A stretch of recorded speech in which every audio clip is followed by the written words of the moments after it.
All right, let's get to some headlines. A lot of lame duck work in Lansing plus cuts at General Motors. It was like the headline machine was working overtime in Detroit this week. And we're going to start really with what's going on in Lansing. And Nolan, I want to start with you. We're seeing a list of some very controversial things coming out of the Capitol right now, notably some issues with Line 5 and trying to cement the deal that Governor Snyder made with Enbridge to put a tunnel around that pipeline in the Straits of Mackinac. And this is what happens in lame duck, particularly when you have had such term-limited turnover. Remember, almost more than half of the Senate is going to be new. So you got a lot of people and a new governor. You got a lot of folks trying to finish up agendas, things they didn't get to. Line 5 is the governor's piece of lame duck. He wants that.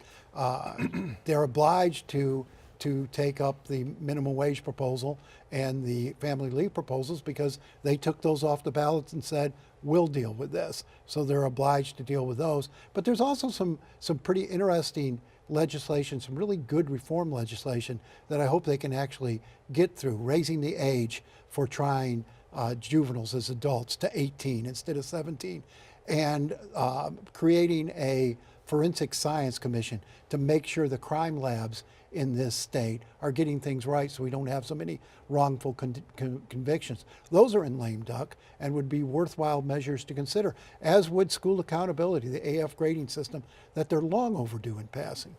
What are you seeing? I mean, there's a couple of things that are also disturbing people in looking at the transparency or lack thereof with charitable organizations and what kind of information we're going to be able to see. Yeah, no, I mean, so let me just say up front, I can't stand lame duck.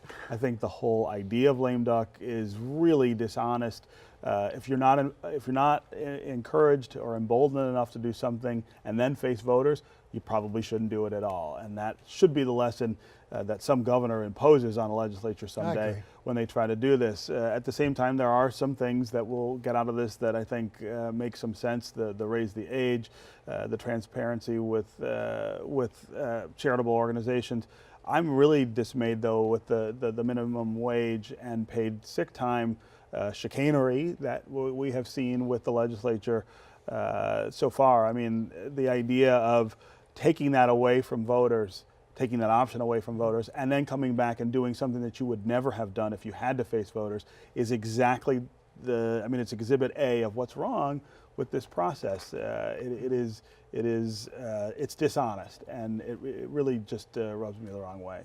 You know, I want to take a look at the news that came out of GM and, you know, a little bit down the line of the Trump administration, especially President Trump going after Mary Barra and the decisions that they made this week. But when we take a bigger picture of idling the plant in Poletown, we were talking a little bit about you covering when that decision was made to build that plant. And it's been a study, you were very, very young at the time, a study on eminent domain. When you heard that news this week, Nolan, kind of what were some of the reaction or thoughts from you? You know, it promises to be another 360 vacant acres of industrial land in the city, and we need to be filling land rather than vacating it.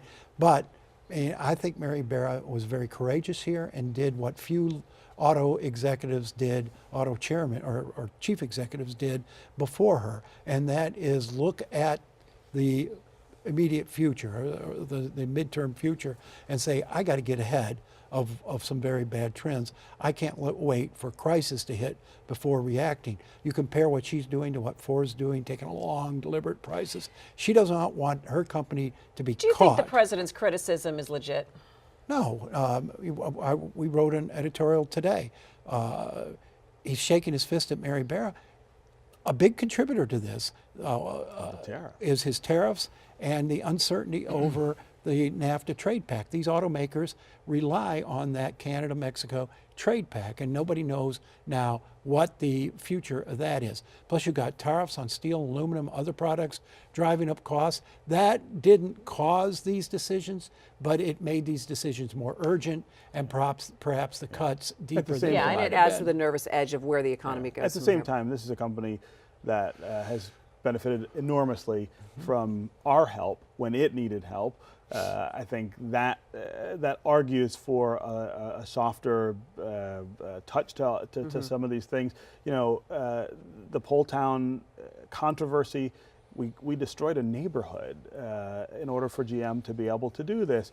That should factor into these kinds of equations. I think you saw some people in Washington say this week, we got to deal with these things a little differently. We can't just give away the store to people who are not going to be loyal. I was surprised. in the long run. I was surprised to hear that Congresswoman Debbie Dingell was Yeah, like, she got "I'm not after doing them. another deal That's with right. them No if more. they move. That's they absolutely move more that's jobs absolutely to right. Mexico." They take when they need it, and they will not give when we do, and that's just not okay. All right. Well, we're going to Nobody have to, wins if that company goes bust again. I agree with well. that, but there are other ways to deal with those costs. All right, and we are going to not continue to sure. see how this plays out in the next few weeks and really months down the road.